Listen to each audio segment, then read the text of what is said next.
into the darkness. I can see you guiding me.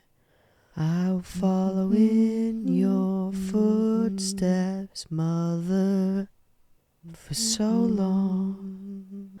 Head into the darkness. You don't wanna follow me.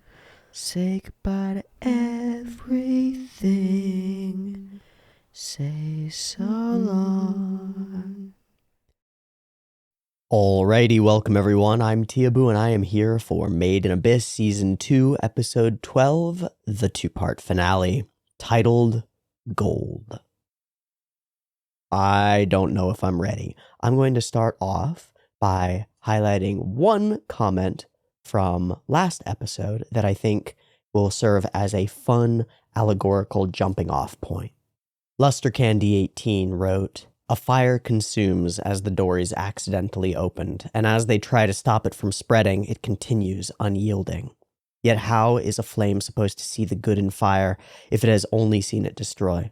It could warm others, help build by welding material, but only the inferno can't see itself from the outside." And such is Faputa's fate. Born a flame to burn and burn herself away. But it seems fate can be changed.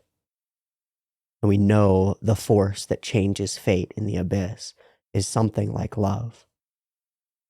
And something like love is what maybe worship, maybe tainted, maybe weird, but it drives the hollows to sacrifice of themselves to bring back their embodiment of value, the daughter of their village. And so, consuming them as she is driven to do, she grows like a fire and becomes something different, something bright and alive and maybe gold. Very interesting. Here we are at the end of Made in Abyss thus far. It's been quite a journey, y'all, and truly a journey. A path that we've been walking with these characters. I don't have the words to describe the show as a whole. Like, what an arrogant thing to try to do, to try to compact weeks and weeks and weeks of interesting thought and fascinating storytelling. Incredible visuals, like the fights peak at a point that's as high as anything. And the emotional range evoked by this piece of media is spectacular. And in some ways it only works because it's so wide-ranging, because it's so willing to spend so much time having a fun cooking show and then whip out the big guns for true existential horror and dread, while weaving in some really fascinating ideas and thoughts about life, meaning, purpose, longing, desire, free will, goals, and the things that we do to achieve them. It's a pretty fucking fascinating show. I'm not here to eulogize it before we even finish, but I can't help it. There's so much here that to not at least stab at it, not at least poke at it or point at the thing and just represent that I'm in awe of it would be insane to do here at the end. We're still in the middle of a conflict. The turbanid dragon is still approaching. Faputa has been reborn as something else, something more maybe, united with the village in some way, but the village is not long for this world unless something dramatically changes. And I think that might be a good thing. Going back to our discussion last week, I don't know what should be done here. I don't know. I want a narrative loophole.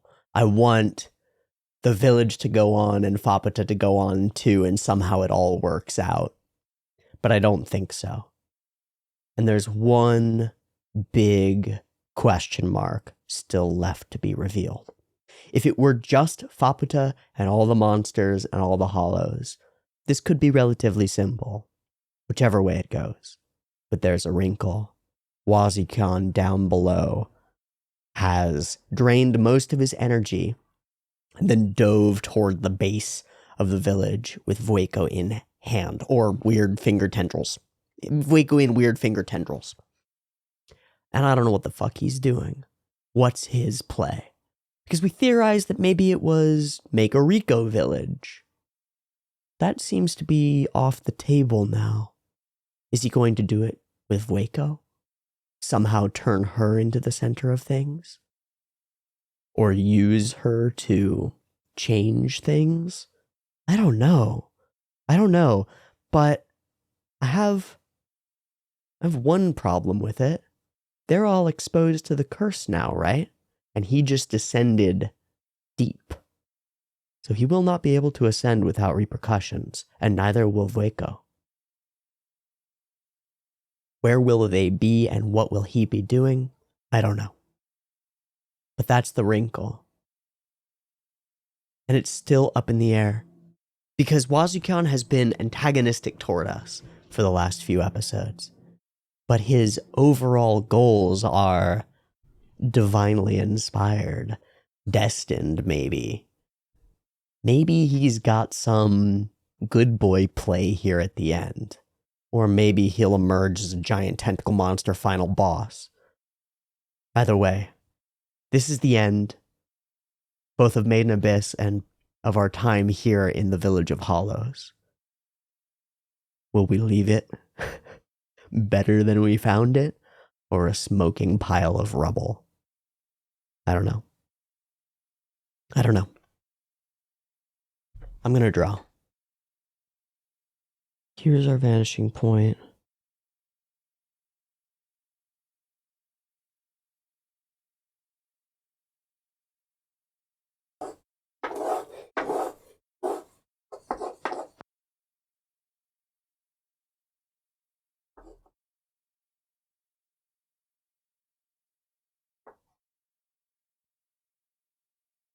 That's it. It's just the space. That's all I want to draw. Not a scene, not a moment. Not a frame from the episode. Just the space. Teeaboo. Mother Cradle Village.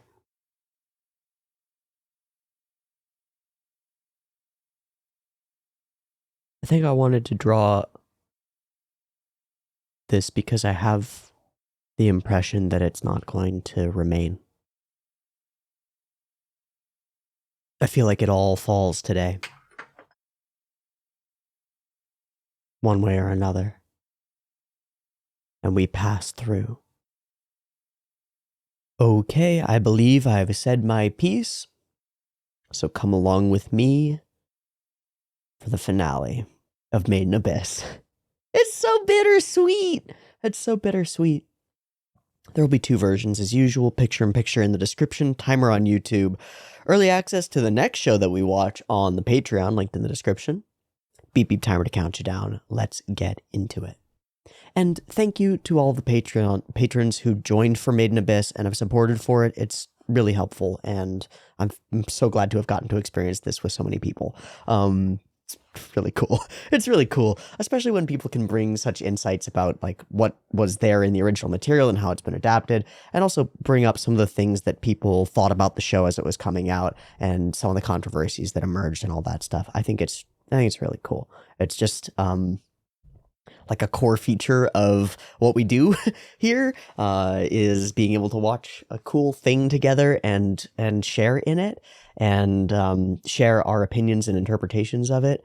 And we get to connect in a way that's like indescribably cool. Because we sort of can share brains when we're in a strange way. We can share an experience, and by doing so, we can share being with each other, like the actual act of experiencing. And I can't get over it. been doing this for years now, and it still is the part of it that keeps me getting up in the morning and doing it more and looking for more shows to investigate and find out about and experience. So thank you to all of you. I'll see you in the next show. Finale. Beep beep timer. Let's go.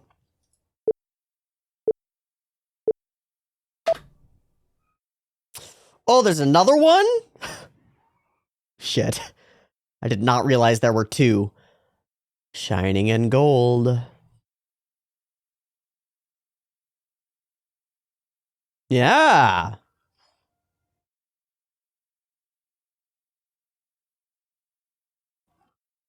That's different.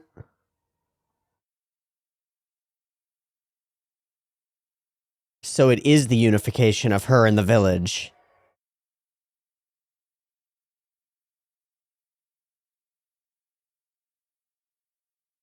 My noms.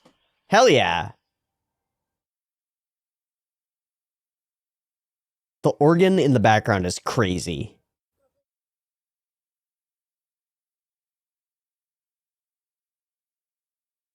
Can't bite gold.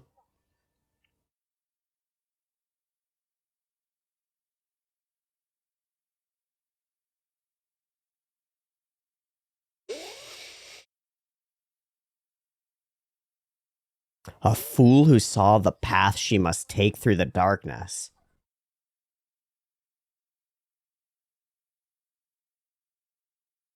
Hell yeah. Yeah.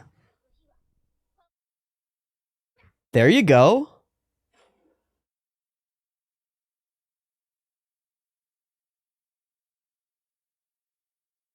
Sosu. I was also thinking, the Sosu thing is like adding des to the end of things. Yeah. Or de arimasu. Ojo-san shit. Or Jo-sama. God, I feel so like a totally different world. Like an infinity ago that we were on Surface Land. It's crazy.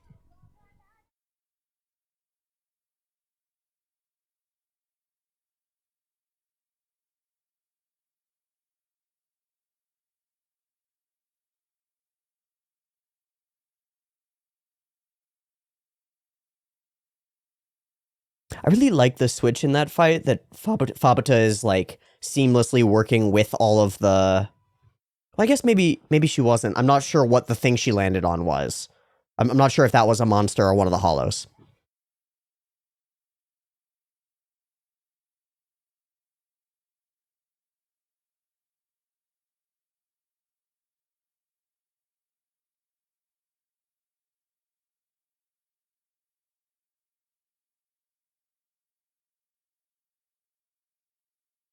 I still don't have a distinct answer for Faputa's like the symbol in her. The best that I got was that she's closer to an albade, closer to a relic than she is to a person. Whoa, a title card in episode? I don't remember ever seeing one of those. Is this early? This is previous, right? It has to be.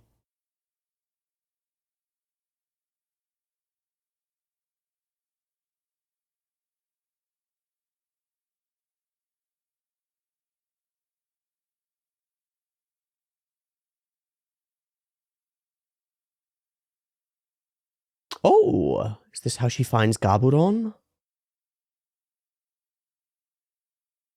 And this is the place that she ends up staying.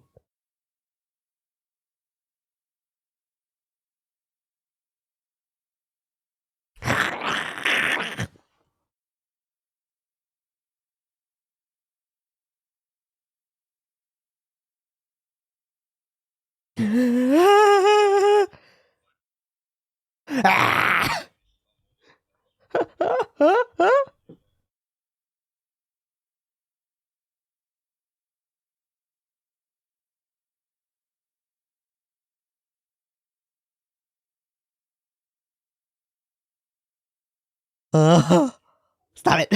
Stop it! No! You're mine now. Oh, gonna Gonna chill and nap. Just a cat. You're just a cat.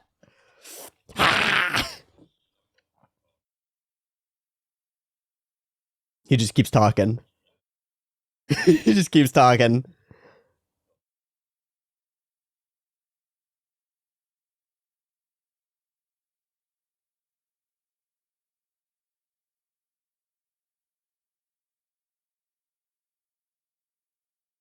Huh. Did she repair him?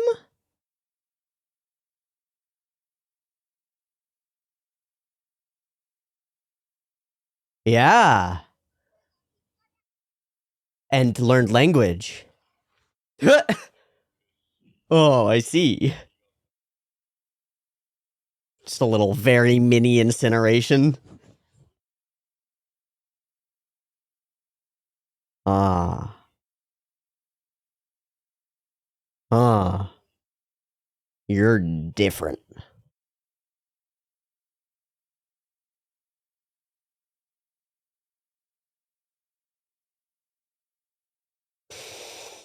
So, value hunting game.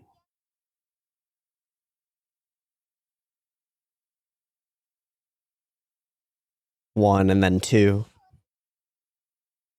Mother's words. Saiko no kachi da.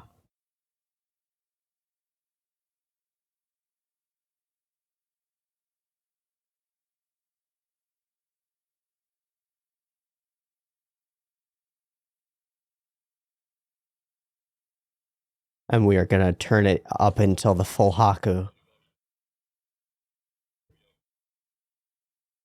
So it's a developed symbol like Japanese.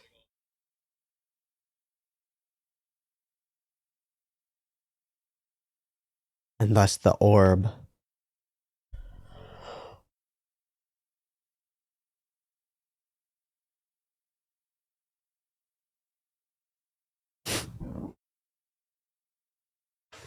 Yeah, I couldn't name you.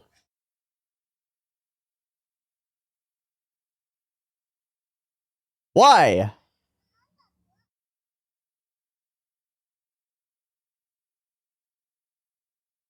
Okay. Ah. Ah. He explained that to Reg before, right? So he named her. That's fascinating.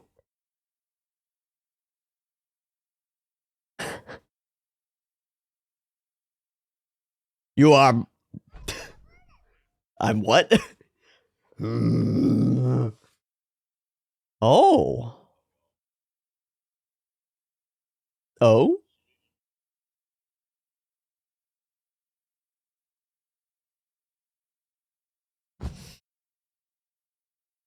That hurts.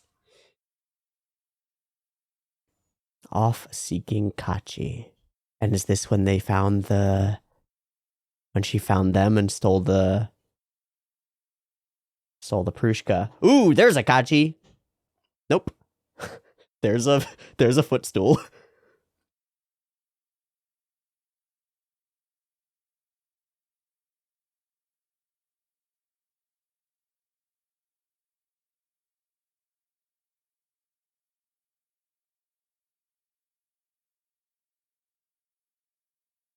Human?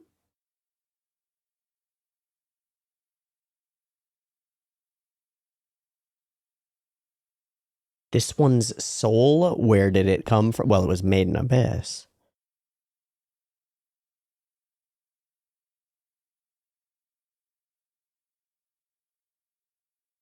Nice smelling.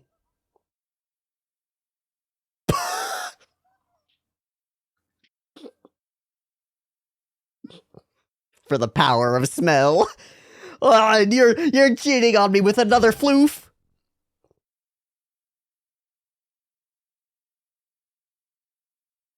Makes her own meaning out of it. Okay. Looks like murder. Looks like death symbols, but it makes perfect sense.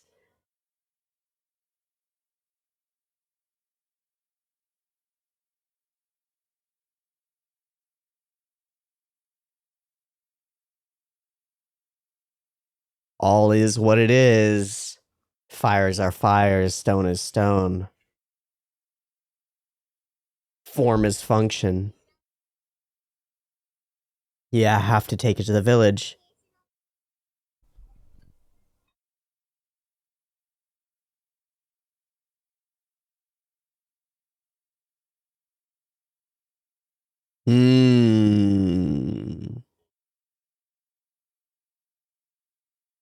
So she's gonna make the little beast propellants. Ooh.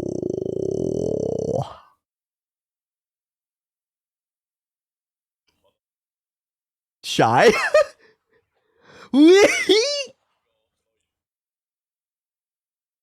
Yeah, you fucked it all up just because of your social anxiety. Uh-huh. Yeah, me neither, dude.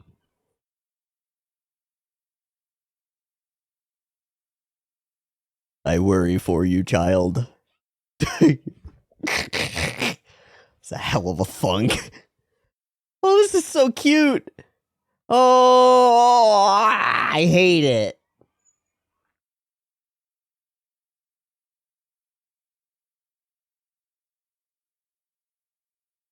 Get him, Faputa. Oh, jeez. They're just playing catch. Back to flashbacks? No. Somewhere else in time. Okay. So, somewhere else in the same time, I should say. Where are we moving?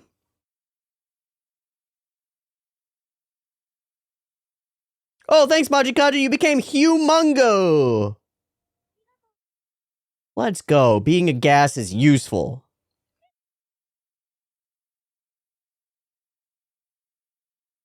Chillaxin. Let's go. Whole squad is here. We are descending. Why? Oh, just in general. Hey, man. She's queen.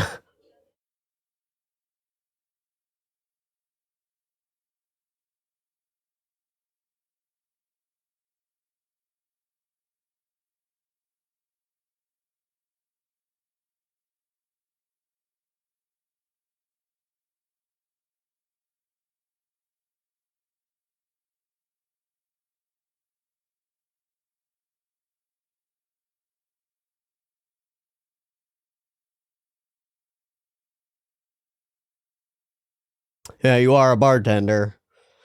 You'll find out a lot.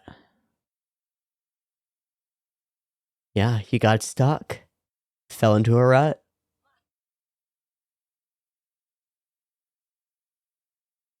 Wazoo boy? Is that who you mean? Oh, it is Wazoo boy himself. Hey, buddy. Where's Waco? Hey, man, you seem bad. Yeah, you can't move, can you? Like a bug's shell?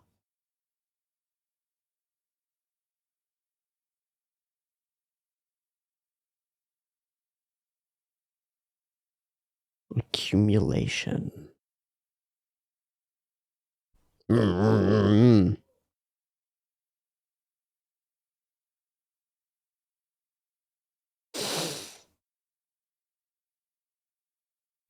Of course. Zero hesitation.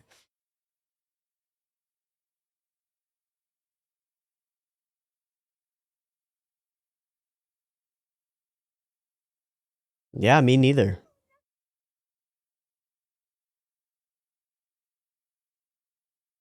Even if your being here brings the end?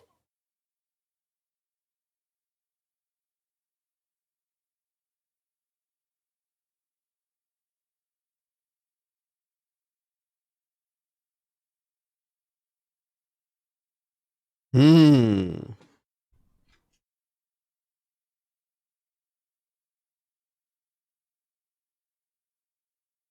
So, yeah, well, we're in it still, right? Oh.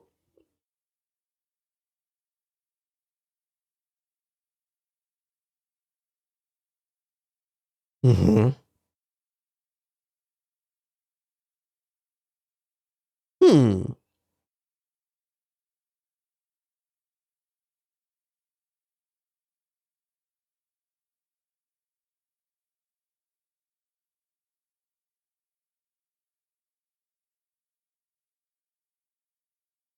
The accumulation of deeds?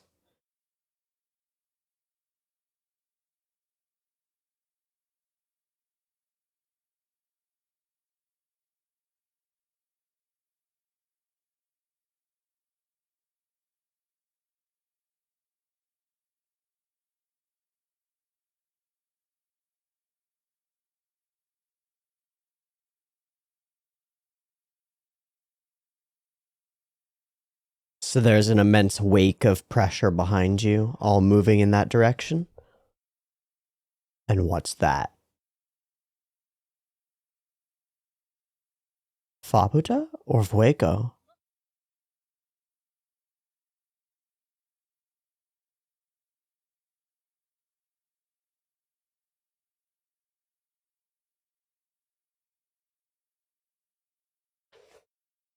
What does that mean?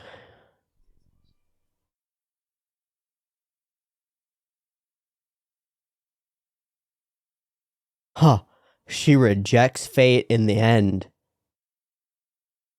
And he loves it. Because it's that striving that is leading to the accumulation, right? To here. Probably to right here. Maybe. I don't know. So that's when she went and launched herself. Yeah. Yeah?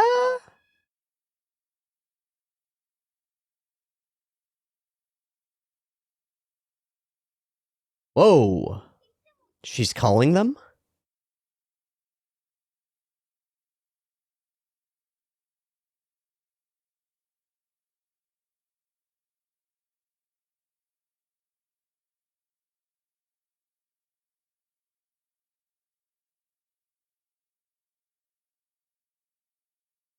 Okay.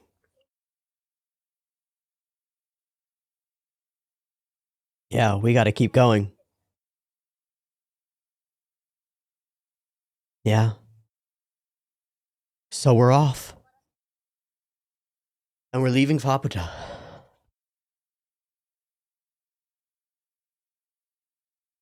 Okay.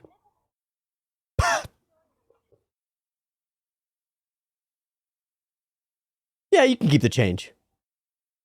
Huh? You've put in a substitute? I don't know what that means. Okay. Hi, Pakoyan.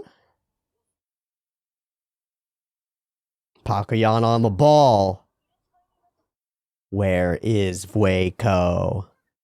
And what is the play, man? Oh, did that not cause a thing? Okay, the curse isn't all the way in yet, I guess. I got real scared there for a second.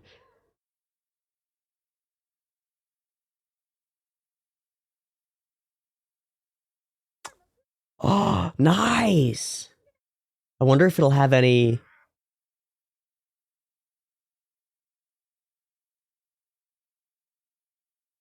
Oh. Moogie, you're the bomb. Even if you do want to eat or own one of us.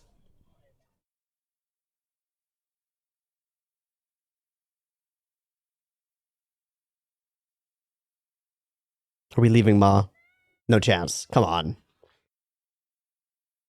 Come on.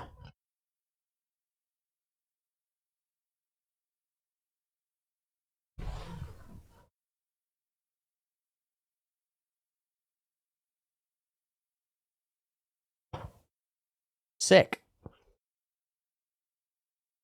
We got a whole freaking squad on a giant robot bunny rabbit thing. Is this Vueko? That's Vueko. She's ascending. Where? Oh, again, the uselessness of self.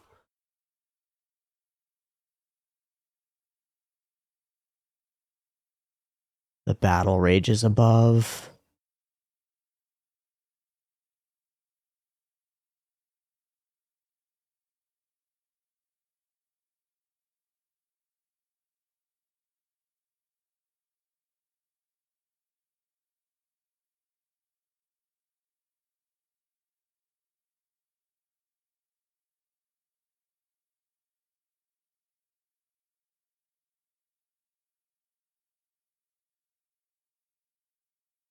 Made her own decisions.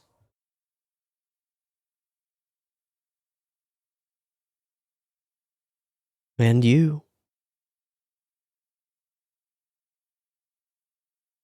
Get inspired, dude.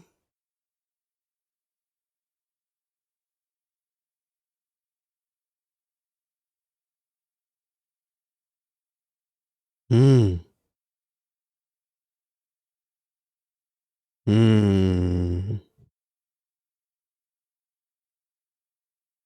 Decided to go to adventure.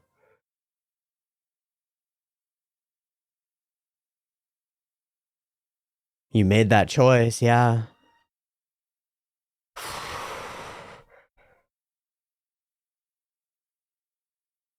Some of these are the memories that Faputa got.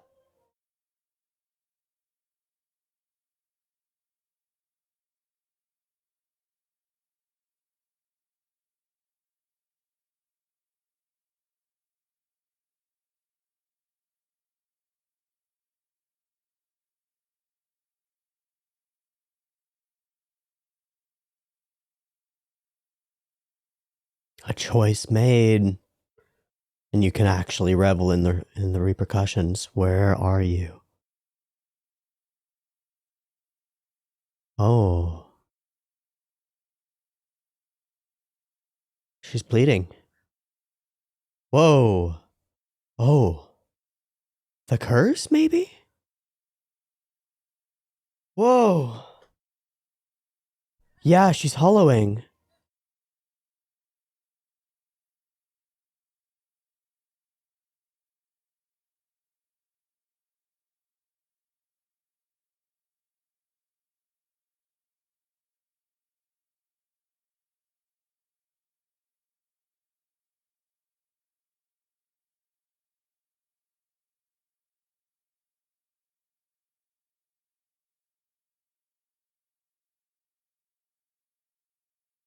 Means I had still been human.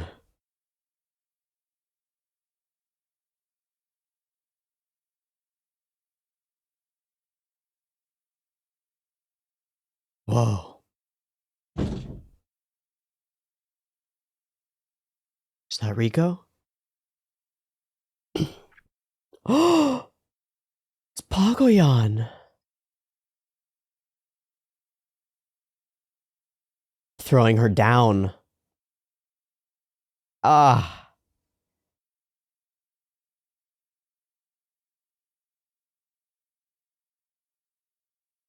And she's falling away.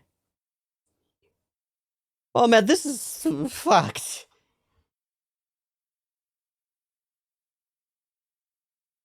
Is that love enough?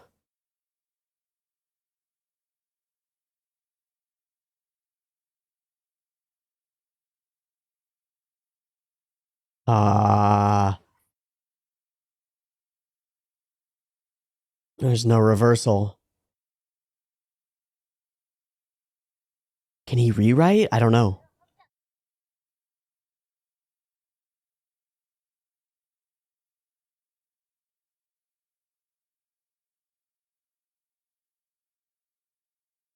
Saved a little bit.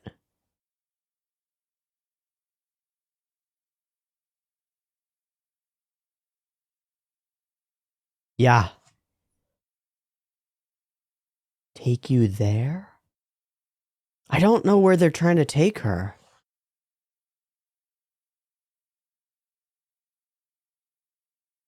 The pool?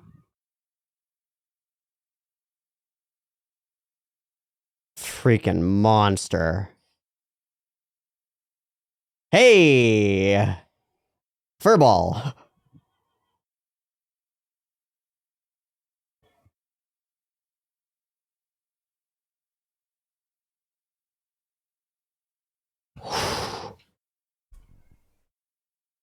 Not even immortal? Oh, she's starting to understand other creatures in her own terms. Hi there.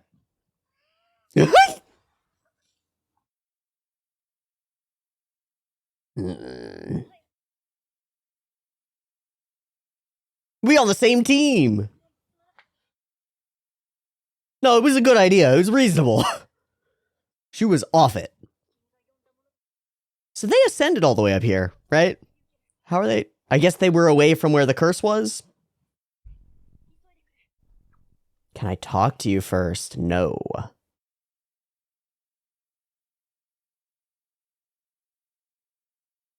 Fuego?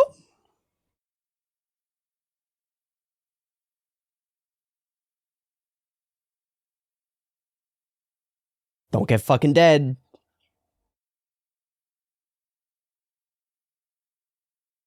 That's cool. Use his arm with her to signal? Do it.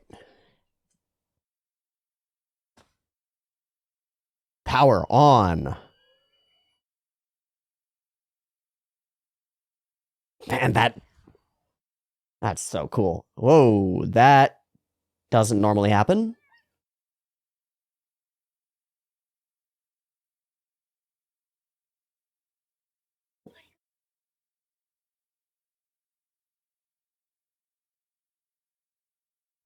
Just this once.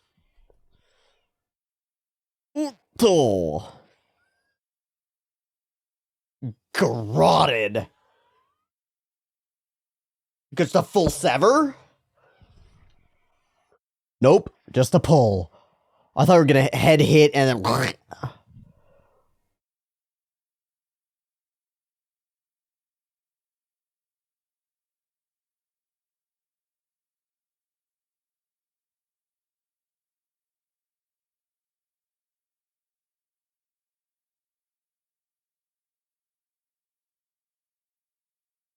Oh, to consume her.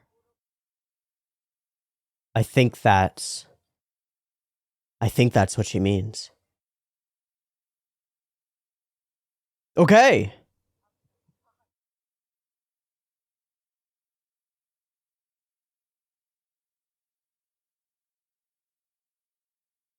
Who?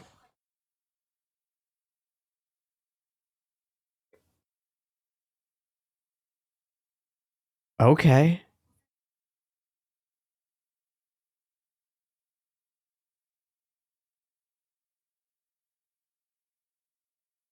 And all of the value will be Faputa's.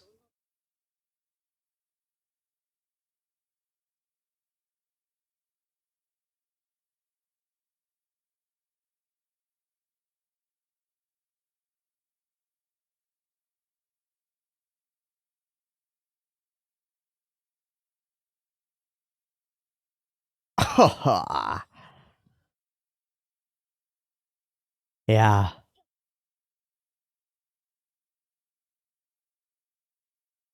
He brought them?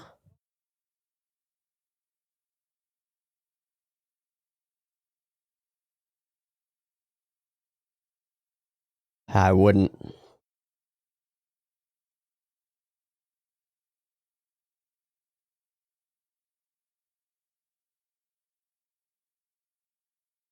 Drop the bridge? Oh. Bye, Durgans.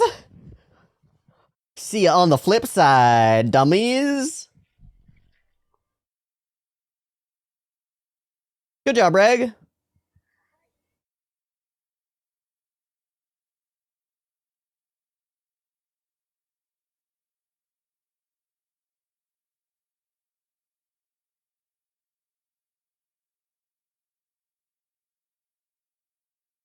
Memories.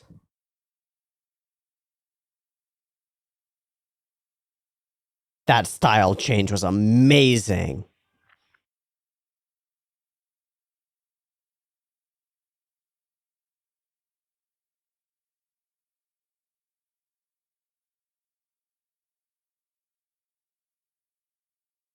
Maji Kaja! Thank you, Kaja.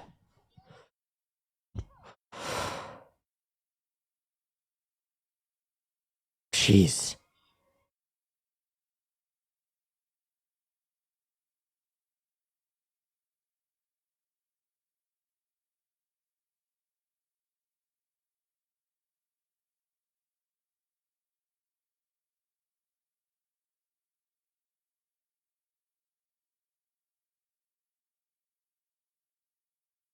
Oh.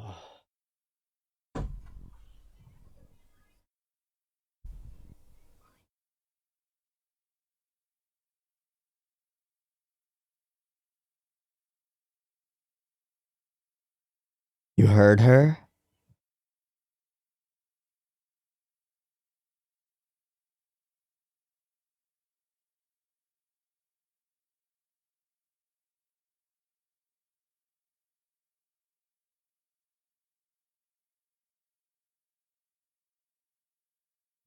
I don't understand. You didn't just want children? Did she want you, Fuego? Is that the implication? I don't understand.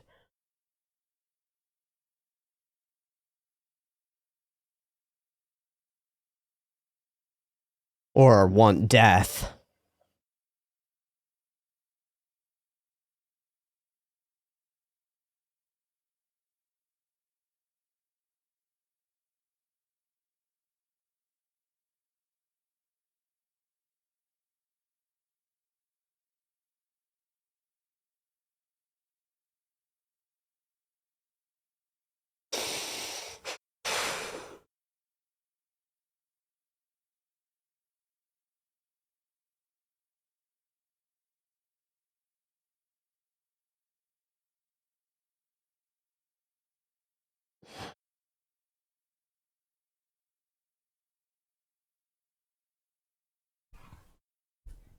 I'm overwhelmed despite not understanding. That's an interesting feeling.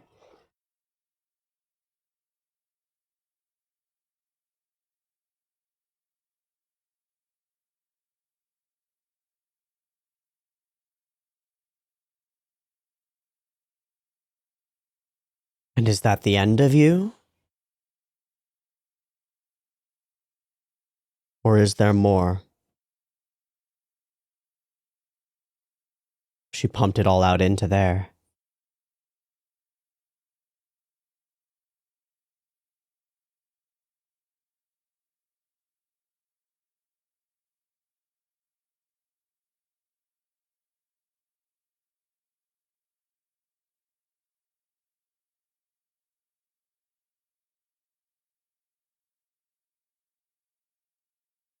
That is Ma.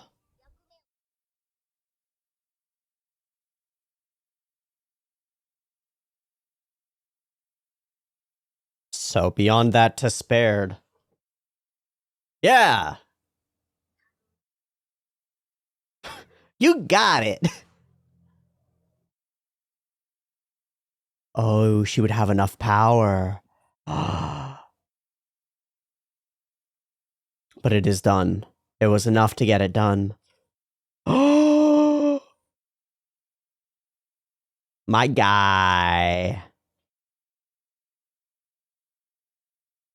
So what will be the finale between her and Riko? Rueco.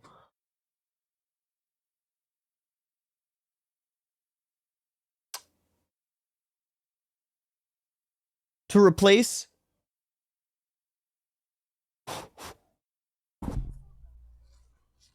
It's the best thing. It's the best thing ever. Are you joking? Ma's gonna freaking cry its eyes out. No! Are we gonna lose everybody?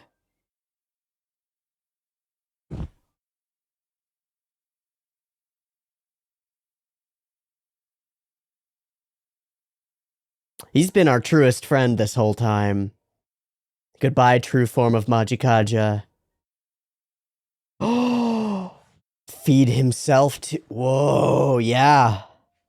A little bit more. Oh, she is up.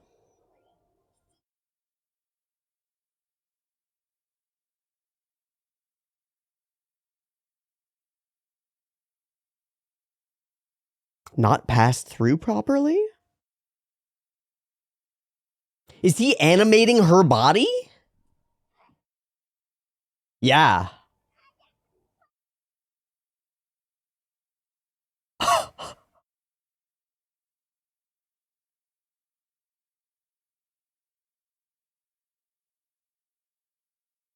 And the village falls.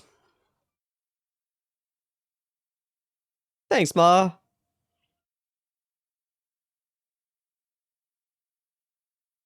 God, we are collecting so many friends.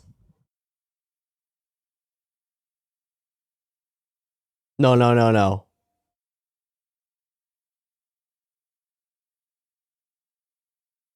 Whoa. What? Are we in the next chamber thing? Where are we?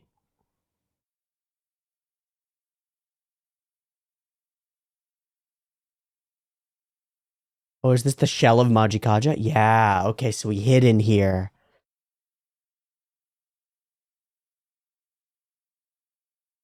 Get wrecked, dragon. You are a majestic creature, but... Are they gonna eat each other? Yep. Those are fucked up monsters.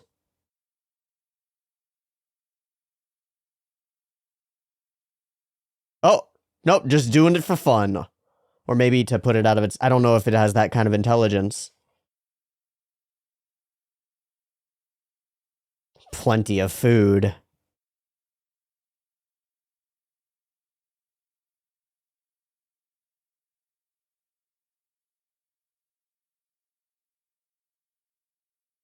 Faputa is Faputa. Yeah, you got your fucking shit done.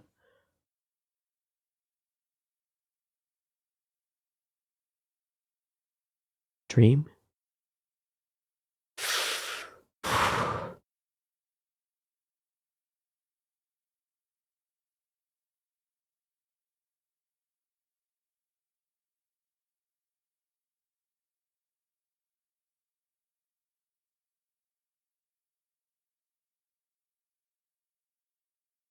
Where is Ma?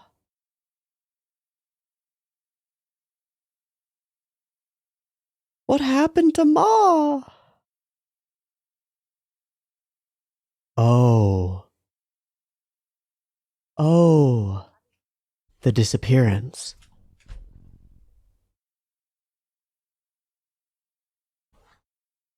We'll meet them down at the base.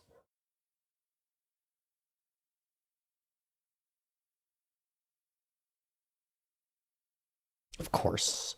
Of course she's fine. I'm not fine. Riko, give me your strength.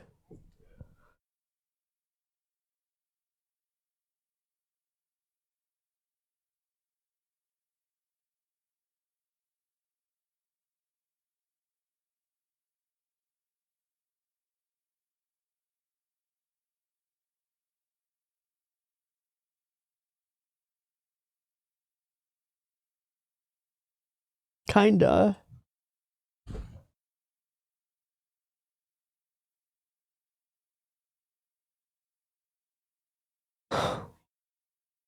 Faputa's a pretty clingy kid. It's kind of shy with strangers, too.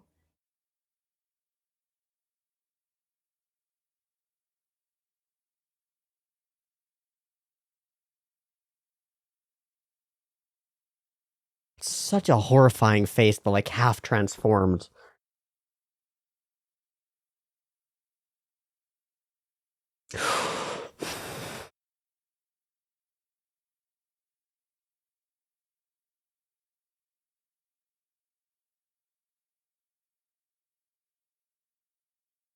The whole time.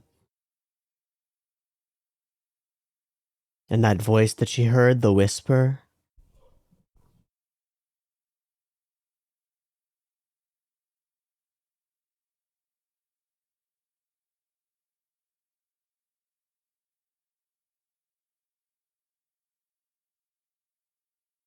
Oh.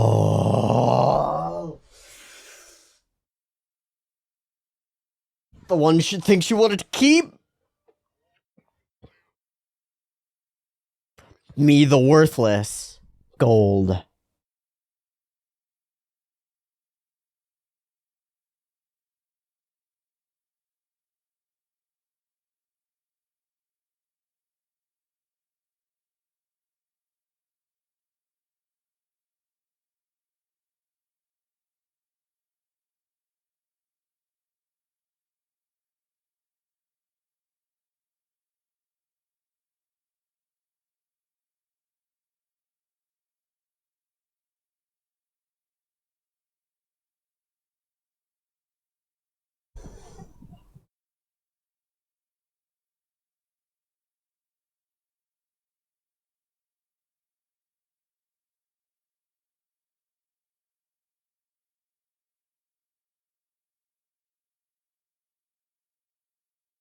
Dead and dead.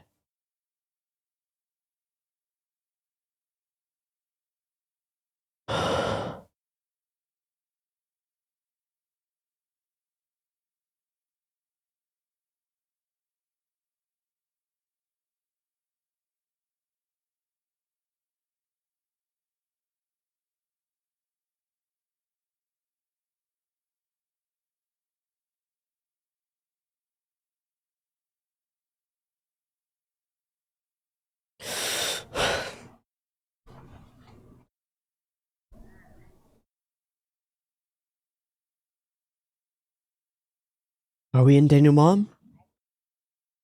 Yeah.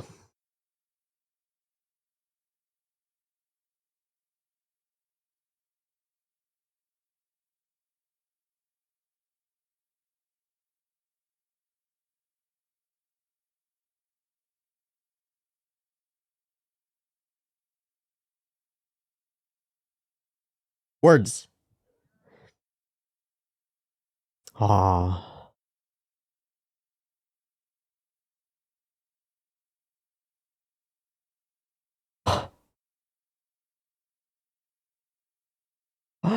A little friend for her and the village? Oh, Faputa. Stop it. Stop it. Your childlike sensibilities are destroying me.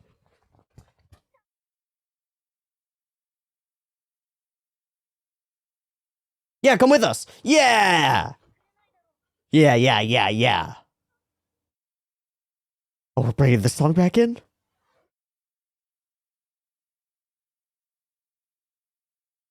Not his fault, man.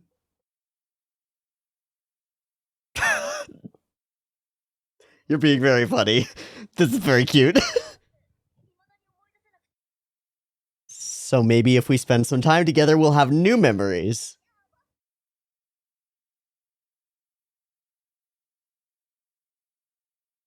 We met once, we can meet again.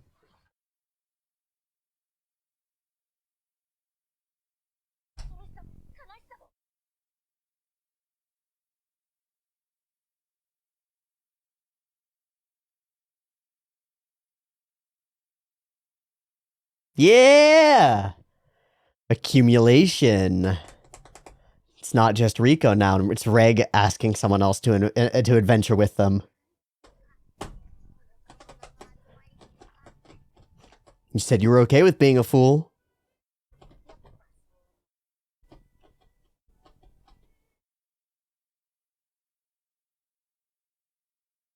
Huh? Oh. Prushka would know.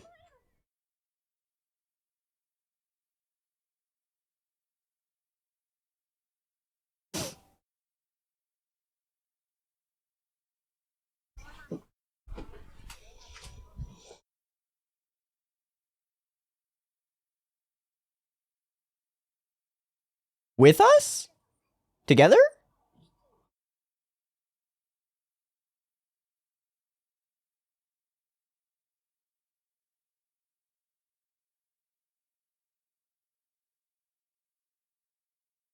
Okay, but we're leaving, so... What?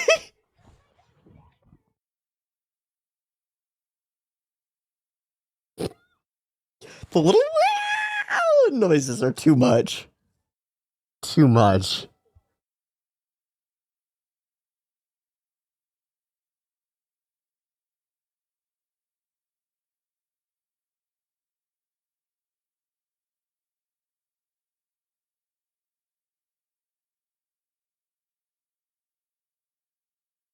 Mmm.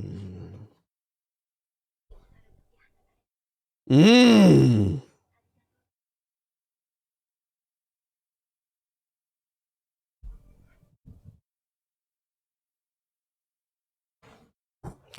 Despite knowing that love itself is a curse, is killer.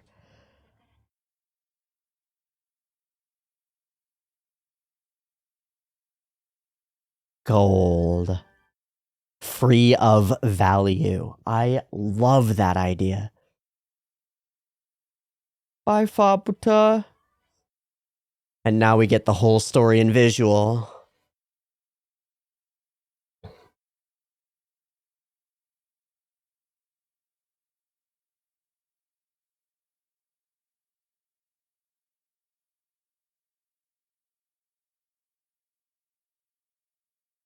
Becoming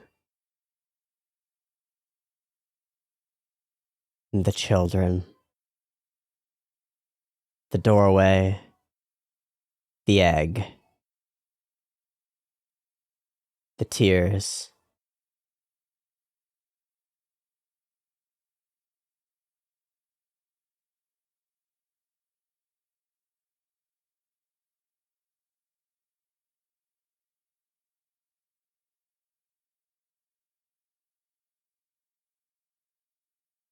And the wish.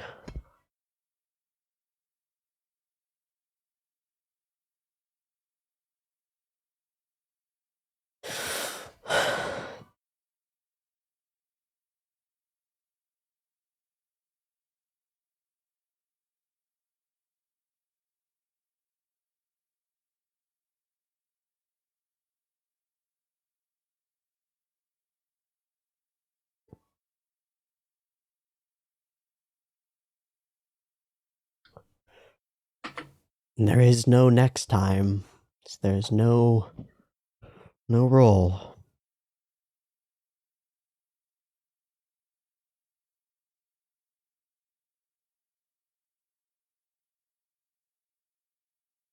Faputa is fine with being a fool. Faputa will do her duty and go forth. Faputa herself fed this fire. So she comes into understanding, modifies her perspective on her duty as the Hollows sacrifice for her,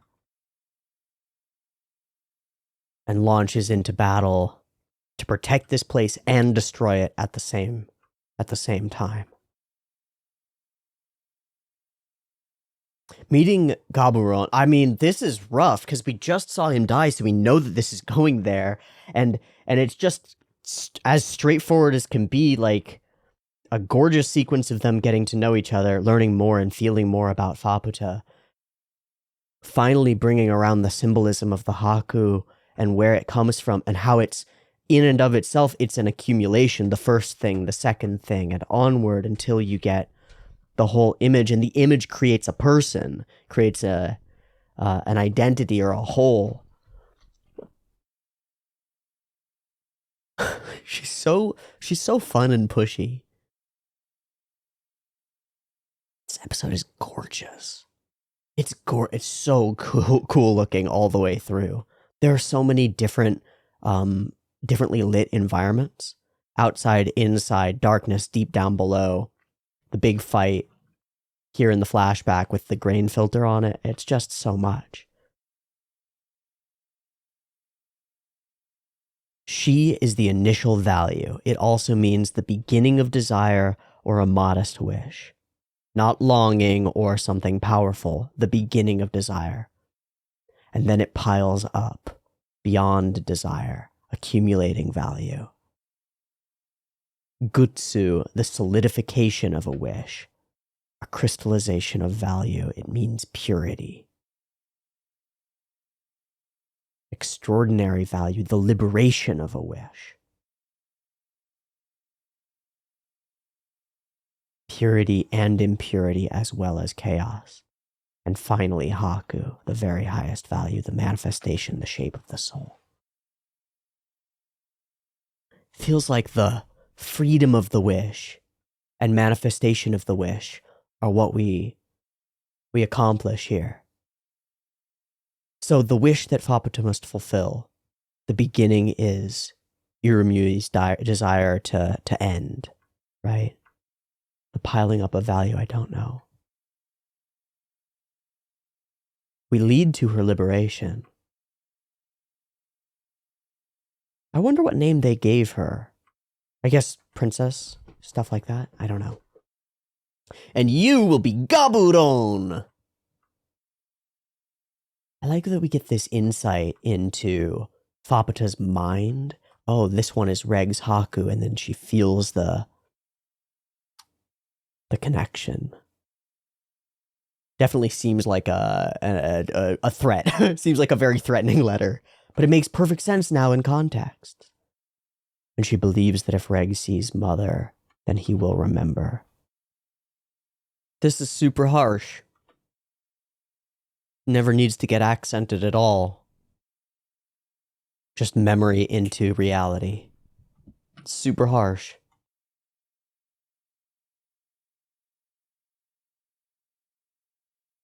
The fights are dope. Our mixed perspective is cool. Majikaja's a beast. Just a beast and a boss.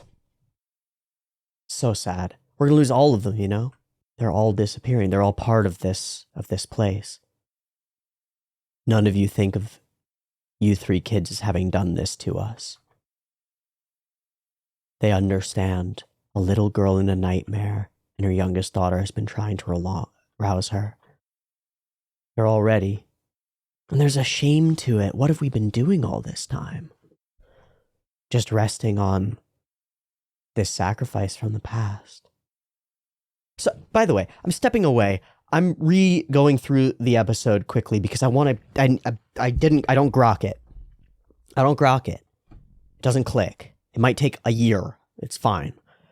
But I'm going through it this way in a way where I'm not offering a lot of great interpretation because I'm just trying to process the literal events that happened and all of the things that were said. In part because I'm confused by some of them as we move forward, and like Faputa's resolution and the end of things and the conversation with Fueko. I don't totally get. I feel like I'm missing something. But maybe that's just a feeling. Like it may just be exactly what it is and as presented, and it may not be too much more complicated than what's there. But that's why I'm going through the weeds this way. This is the result of everyone going out of their way to care for each other. So did he create threats here, hoping that people would I don't know. Happened through an accumulation of deeds. Actions piling up. Wazukyan's such a fuck. He's such a fuck. Because he doesn't turn this into a justification or anything. That's where I thought it was going. It's like, are you glad you came here? And Riko would be like, yeah, totally. And he would be like, then it was all worth it. All my evil plans have been good all along. But he doesn't do that. He's just straightforward about it. If I hadn't seen this, I never would have found out any of it. Never would have even imagined. And then we talk about the compass, and she says that maybe someone else will find it and be led on a journey as well. So there's this through line or path, and this desire for the next adventurers to feel glad as well. Maybe that's what Wazukyan felt. I can no longer see that far ahead, but he could before. He ignores the question about his endgame. Fuck. I guess not. To become something beyond human. It's necessary to penetrate the pit, just like Bondrewd believed. Become a hollow, be blessed, gain power, or triumph via your body. No, it's the accumulation of deeds. Transcend humanity through accumulation of deeds. So his idea, his representation of transcending humanity is not the physicalized thing that we've seen it as.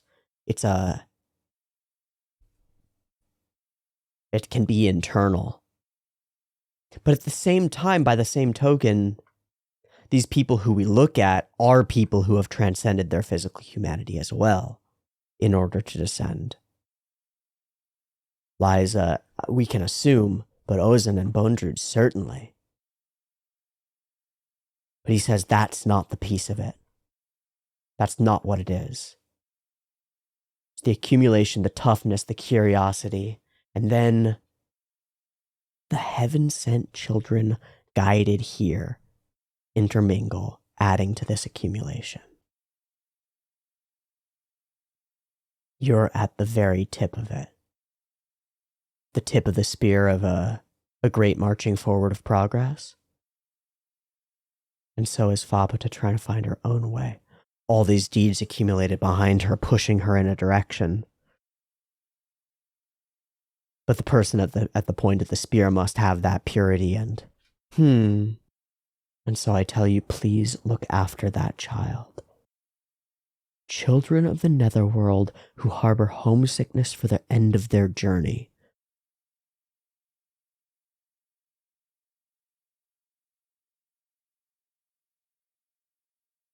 That's such a cool line, because you don't get homesick for a place that you've never been before, right? But they're not from up there. They're children of the netherworld. Riko is. Reg is, isn't he? And Faputa is too. She was born in here. Harbor homesick, because like you don't harbor homesickness for the end of a journey unless the journey is to get home. And so that's what we're saying. We're saying that home is at the bottom of the abyss. It's not a yearning for something outside, it's a yearning to go back. Something more frightening than unfulfilled dreams. That hits me because I have a hard time thinking of much more frightening than unfulfilled dreams. I can't remember who said it, but somebody at some point presented an idea of hell that is simply you die and you discover or are forced to face the person you could have been if you'd done everything better. Or if you'd actually followed your passions and desires and dreams and stuff. That's a frightening prospect. So he says something even more frightening than that awaits beyond the gold. At the very least, realize those dreams before you despair. I love it. I love it. Wazukyan hits us with a banger for his last lines. At the very least, look, nobody gets out alive. Despair is a part of the thing. So if you're gonna get there anyway, at least hold off on the despair until you've realized your dreams. Ah! Whew! I love it. So, I think the line here, in any less deep context, would be, realize your dreams! Don't ever despair! Yeah! Woo! Wazukyan is not so simple, is he? You will despair. There are things more terrifying than unfulfilled dreams down there. So at the very least, realize those and then give in. And that's what he's done, isn't it? As fucked as his dreams have been, he gets to go out pleased. And Riko gets to, nope. Huh. It's not gonna go the way you think. Nah. I fucking hate villains who are into you winning. It's just like, it's great here, but it's just like Bone Rude. It's just like, I wanted to beat you. But here, I can't imagine it being another way. Nah. Yeah, how much could this guy see? The scream goes, and they must return. It's time for us all to go. That same voice that vowed to destroy us.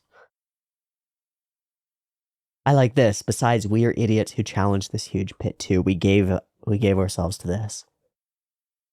I know it was gonna end. So I'll choose. And good timing because we gotta go too. Yeah, where is Waco? Pakuyan knows something is wrong. That little ascent scared the shit out of me. I gotta admit, scared the absolute ever-loving fuck out of me. But I guess the curse isn't in this far yet. I wonder if there'll be a clue or something on that piece of notes. I don't know. Thanks, Ma. Love you a lot, Ma. So this is super rough. Geez. You know, MIDI at least turned fully into a goop. The hardest part of the MIDI transformation, by a long shot for me, was the part where she was halfway there. So we take Waco halfway there, and we keep her right there, and I hate it. Why am I even going there? I don't even know where she's trying to go. There's a line I missed. Why am I even going with this useless husk of a self? She sees herself as a hollow. The word husk gives it away. She sees herself as a hollow. Maybe she always has. Maybe she always has seen herself as a monster. No reflection. And then the outfit that she wears too, the little fingers out of the sleeves and the... Yeah. Always Vueko has seen herself as a monster. An empty, worthless thing. A useless husk of a self. What can I possibly do? And she wonders about Riko and then questions her wonder. Why do I care? Who is she to me? And immediately the answer comes to her. She's your inspiration. She's everything you wish you could be and do. All of the courage and confidence you wish you had. She's been making the decision. Smaller than me, weaker than me, capable of doing fewer things, but she made her own decisions and opened up doors to other people. Inspiring.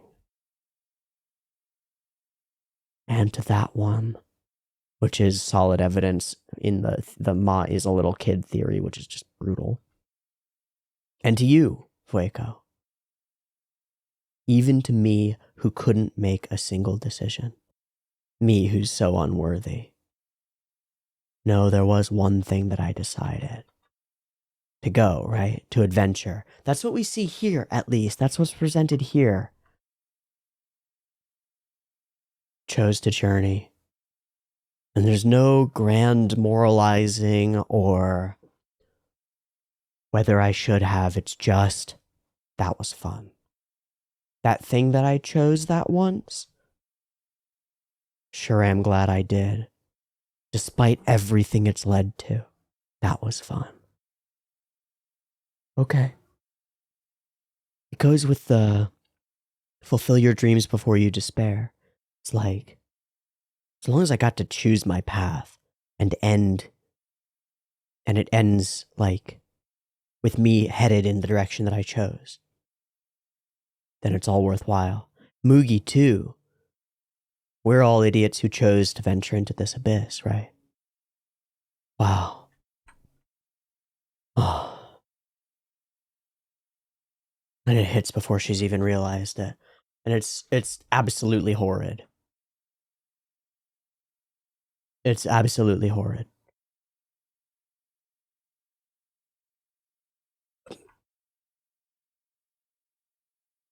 But she continues trying and realizes the most important thing. She was human this whole time. And Irumui kept her that way. So sorry. So with her last strength, Pakyan throws her down the stairs and disappears. Oh, there's so much of that story that just does not work if somebody had not informed me that they were lovers. Like even the threatening moment where Faputa's like about to kill Pakyan and then the big squid boy dinks her away wouldn't have the same. Oh man, I'm so glad to know about that. So the curse is flooding in. It's already too late and she knows. I won't let it be in vain. Accumulation of deeds. I keep thinking about that because I don't fucking know what it means, but that's what it means. Pakyan's little push. Nanachi's push. And yeah. This accumulation of little actions that lead to something greater. Okay. Big floods of monsters look great. Giant fight between grub spitting barf monster. Awful. Happy to you up? Wait, no, we're not on the same side. There's something about just how how incredibly genuine and open-eyed, and then tight and serious and scary. Extraordinary character design. Just extraordinary. The ones you called are waiting. And then Reg sees himself as a good for nothing, although he's the most capable. I mean, geez, man. So we blow a whistle, awaken the Reg, fight some big dragons. So here's our refrain of the first speech. Totally different. You have ravaged Mother, and Faputa won't forgive you, but I will give you a duty. There is still value here in her body, and she knows how to use it. But there's not enough, so she needs yours. Sorry to cause you trouble. That's why we're here. They all know. They're all ready. Time to set Mother free. So why did Wazukyan reinforce the bridge? To let the monsters in? Did he want that? I don't get what he wanted. He wanted Faputa's freedom? I don't know. I don't understand Wazukyan. He's so mystery sage. That's the sickest shit. I'm just gonna take this back down to normal speed. That bite is so neat. And then he whips it in. Gourd.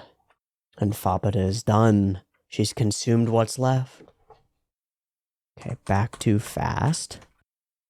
Oh, Mother, you were Faputa's reason for living. Like a prayer as she throws their souls into her. Like a return. Like a recombination of primordial forces. And then this style change was extremely striking. The thick, wavy lines for all of the expressive elements, and especially in between the teeth and stuff. There. That's so unique looking. Again, a testament to the character design, I think. That it can be so warped and deeply expressive. I'm amazed. I couldn't forgive myself, not for eating your children living on, nor for being unable to die with you. I was trying to keep my connection with you by not forgiving myself. So if I held on to that pain and that lack of forgiveness, that blame, that would at least keep us connected. Ow! I've never heard that expressed before. But it immediately it seems just right. That might have some serious applications to my life. I need a moment.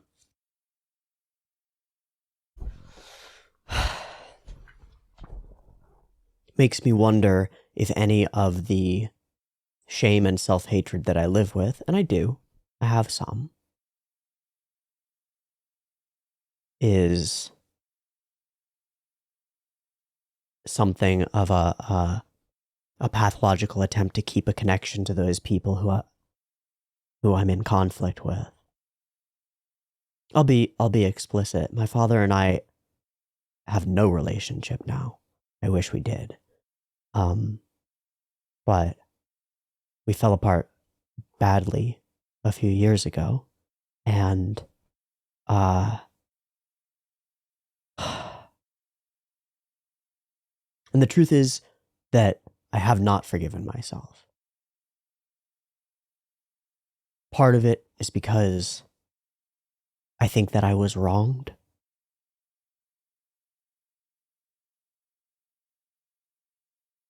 And so there's indignation in me. I'm still in shock, honestly. I'm still in shock at the way that my father treated me and to my mind turned on me. But he views it that way too. He thinks I betrayed him, and I don't know why. I did many things wrong, but none of them from malice. And still, I can't forgive myself for it.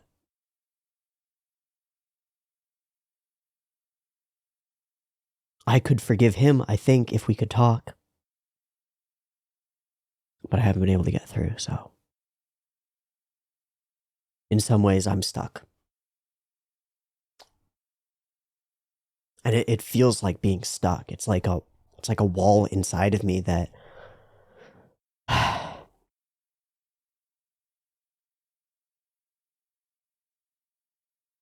that I feel like can't be overcome.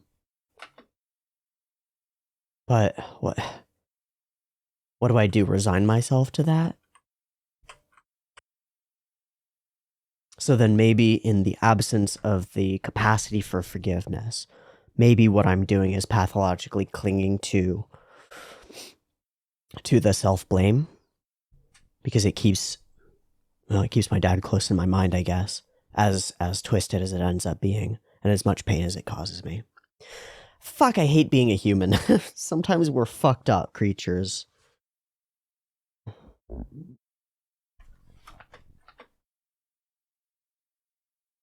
And inside she hears a voice, a whisper.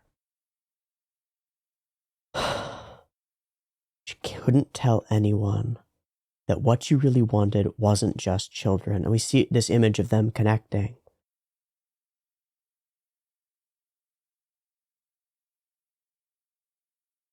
I think the implication is that what she wanted was Waco.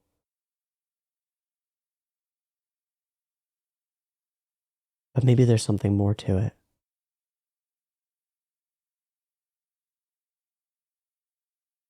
Everything faded away into homesickness. Nothing was left. So I never forgot.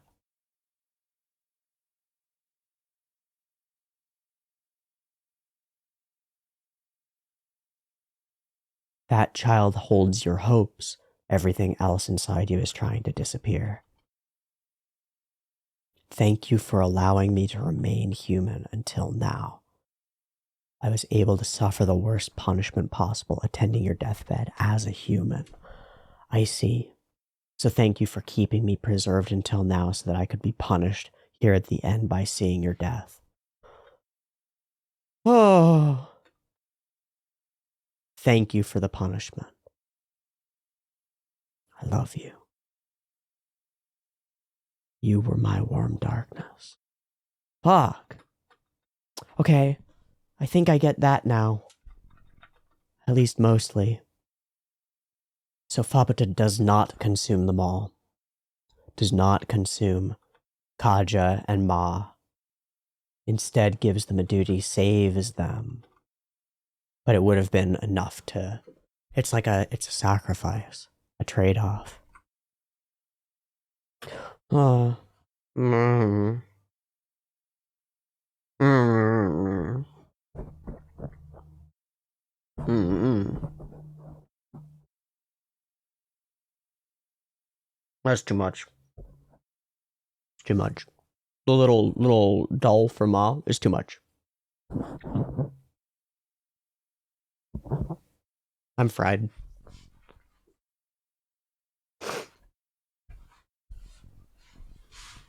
Good night.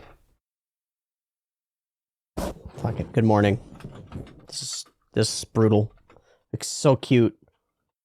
We lose them all, one after another. Kaja taking over Faputa's body is kind of crazy. This awakening is way crazy. Ma is just gone. Everyone is gone. And a new day dawns. God, turbinate dragons don't give a fuck! Click, click, happy. And our final communion. Something about Nanachi, who's had Midi, picking her up a little bit so she doesn't drag on the floor, but can crawl, is like... Oh, it hurts, because Ah! The whole holification idea is one of the most terrifying concepts in fiction. Change my view. Change my mind. It's one of the most horrible things in fiction. All you gotta do is walk up and you turn into a tortured goop. And you know it.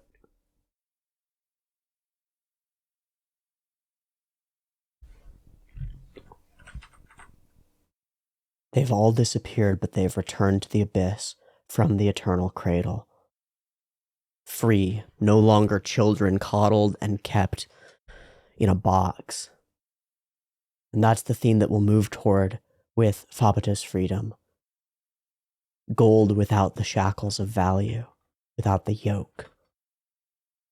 She says this and we get this flash of MIDI. It's like, this is what Nanachi believes because it's what she must believe. I think it's true too, but we see why she believes it. Of course, as gung-ho as can be. So they can commune.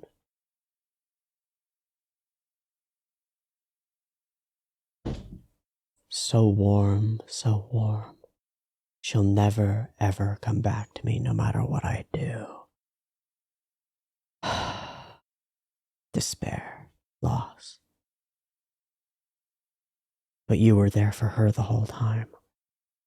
The one thing Mother didn't want to give away.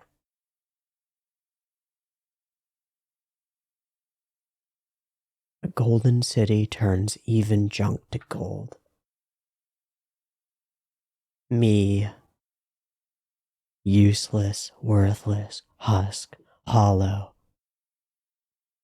turned to gold. This I don't understand.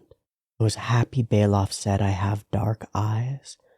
That's why I saw you. That was the reason I could see you? Irumui, you let me change. Oiko never thought she could change. So by being held in stasis, unchanging, she emerges here in this moment, and in our piece of the story changes. And dies in the arms of the daughter of her friend and companion and love. She's not mine, so why? I don't know, Faputa. I feel it too, so I don't know.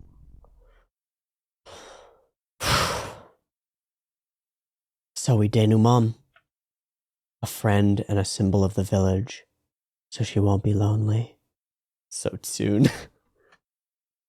Strangers are just friends you haven't met yet. I saw you and I see you now. But our paths go different directions. We get this final set of lines. At the end of homesickness for that which will never return,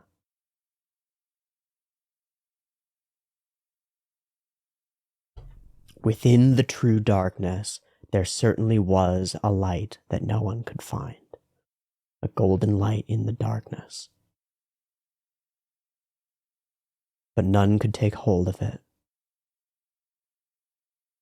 The gold that was born of you is free from the yoke called value. The impressions of others, the perspective of others, and is now about to set off. So I get this idea of like, well, gold is gold, and gold's an interesting metal too, because it is a noble, or is it called a noble metal? Well, noble gases are the ones that don't interact. Something metals, I think it is a noble metal. Yeah. Yep. Ruthenium, rhodium, palladium, silver, osmium, iridium, and gold. Generally resistant to corrosion, found in nature in its raw form. Does not react with weak acid, and give off hydrogen gas. It's the solidity of the thing, the stability of the thing. It's an element that's purifiable. but it's also moldable. It's soft. Gold is mutable. So when we think of gold, though, we think of value. We think of gold pieces. We think of coinage. And that's a representation. That's placed upon it. Gold itself is just an element. And as an element, it is most interesting. Both changing and unchangeable. Because it can be reforged, reformed, reshaped endlessly, and it does not corrode. So immortal with a mutable body, gold, but no longer forced into the shape of haku or value or kachi of coin, right? No longer like held by the representations people have of it or the valuations they have of it. Free-flowing veins of gold. Finally, that metaphor clicks. Okay, we're puzzling it together.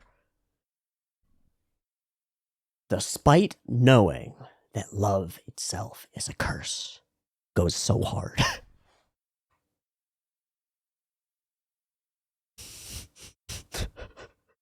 In context, with love being the thing that generates blessings and like prevents curse, that love itself is a curse.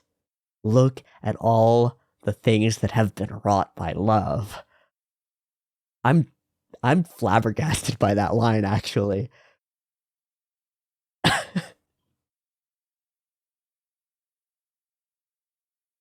Love is a curse? I'm flabbergasted. The path leads only to darkness. That's probably why it shines so brightly.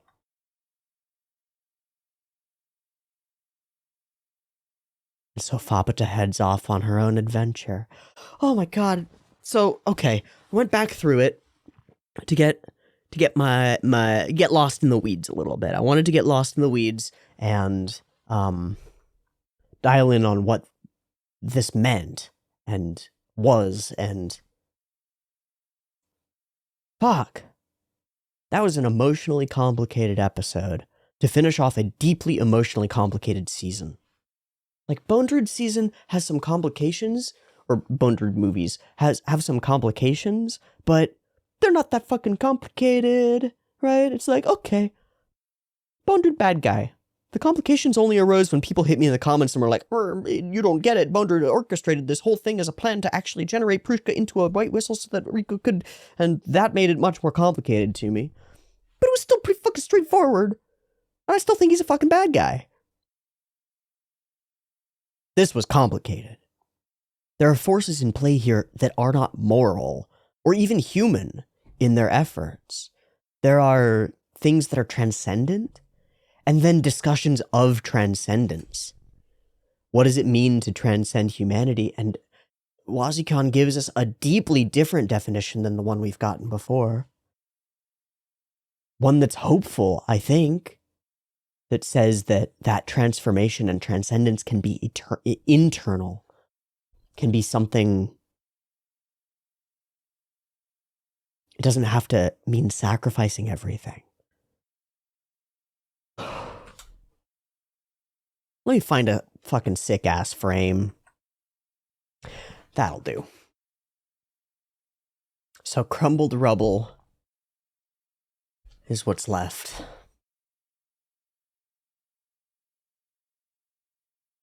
The village of the Hollows is no more. This fascinating place deep in the abyss that should not be by any logic. And this is the deepest that we know people have been. None return from here. Those that came down here ended up here. So what's further in? What a story. What a story. A group with a deeply held belief sets off on an adventure with no end. Hits hardships, struggles, meets new people. And they decide to make an end for themselves, to make a goal. They create this ivory tower, this house of cards. It's built on a twist. On endless sacrifice. And it creates something beautiful. It does. The Village of the Hollows, when we first meet it, when we enter it, is a wondrous place. But it's sick and rotten at its core. So our emergence here changes everything. It upsets the carefully held balance of this balancing place. A group with value beyond knowing walks into a place organized by value and upsets everything. But in doing so, they're like the catalyst for a chemical reaction that was just at the threshold of happening, but would have held inactive unless something changed. And we bring the change. So we are to blame for the change that occurs. But the change was coming. The flood was coming. The end was coming. And at the end, it was what all of them wanted, really, right? That cuts the, well, I don't know, maybe it should, maybe it shouldn't, out of the water, right? Cuts it out of the sky. If Faputa is convinced that it's the right thing, and Irumyui is convinced that it's the right thing, and all of the hollows in the village, upon finding out what happened, as Mugi says, realize that it's all about a young girl in a nightmare, and they all realize that it's the right thing, and everyone is unanimous about it, mostly. This seems like the best outcome. Despite all the loss and death, it's like, well, I said it a couple episodes ago. It's like finally the balancing has come to the Village of Balance. At the very beginning, this was all founded on injustice, on imbalance, fundamentally. One person took on the torment of the whole village, and so they survived, but only off the back of her suffering. Willing though it may have been. So finally, it comes around, and by laying it low, by leveling it all, wipe the slate clean, and can move forward. No longer bound to this, no longer chained to it by a need or desire that isn't yours. Choice, freedom, and the ability to choose your own value. Yeah.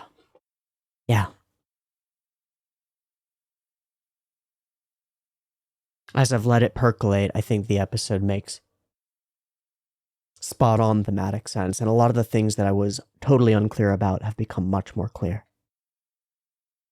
What a show, y'all. I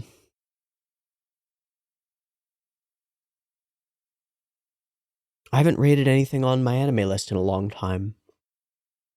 I have I have a decision to make, and the decision is whether this is a great show or a god tier show. This might be a 10. Certainly when it comes to adaptations, things that are not anime original, it's a 10. But if I put it up against anime originals, I think I might have to take it to a 9. I don't know. It doesn't really matter. Just a quantification of enjoyment or perceived quality. And that's where it comes to, is that the quality here It's pretty fucking stellar. So I'm gonna do something really quick. Made in Abyss Season 3? No announcement, hasn't begun production. Has been renewed. Oh, or release date has not been announced. Okay, so this is just a lie article. Confirmed to be in development on Twitter. Announced January 15th, 2023. So the expectation would be late 2024 or 2025. Okay. So, y'all, for the present day, present time, thank you for watching Made in Abyss with me. This show is good. And it makes me feel bad. I don't have to hope that you've enjoyed this journey with me. I know it. I know it from the likes and the subscriptions and the comments. Big time from the comments. I know that people are into this, and I am too. This is a damn cool piece of media. Truly animated stories are stories for us to learn from.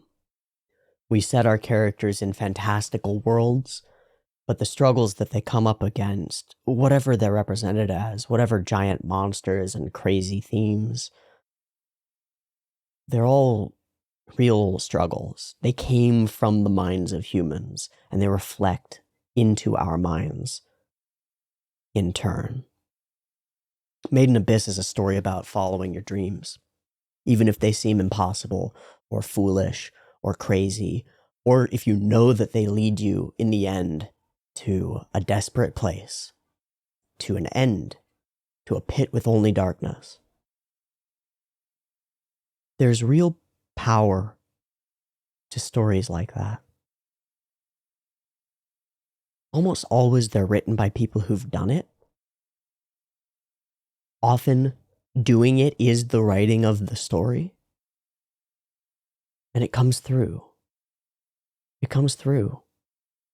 However allegorical and well thought through and artistically represented it is, this is a depiction of the human spirit, the striving, the seeking, the desire that's in all of us, whether you've tapped into it or not, but you can. The desire to explore and understand, to grow and to go. Go where? You choose. Why? You choose. For what reason? You choose. And in some ways, how do I put this without it being conflicting? In some ways, just by being, you are the choice. The form that you are is going to be drawn in some direction in this world. Listen. Listen. Riko and the characters are called to the abyss because of their connection to it, because of narrative fiat, whatever. But that feeling of being called, that's real. That's real. Listen to it. Listen for it. Don't deny it, because it might be the most real piece of you. Foster it, grow it, follow it. And if it leads you to an abyss, consider diving in. Riko did. And she's smaller and so much less capable.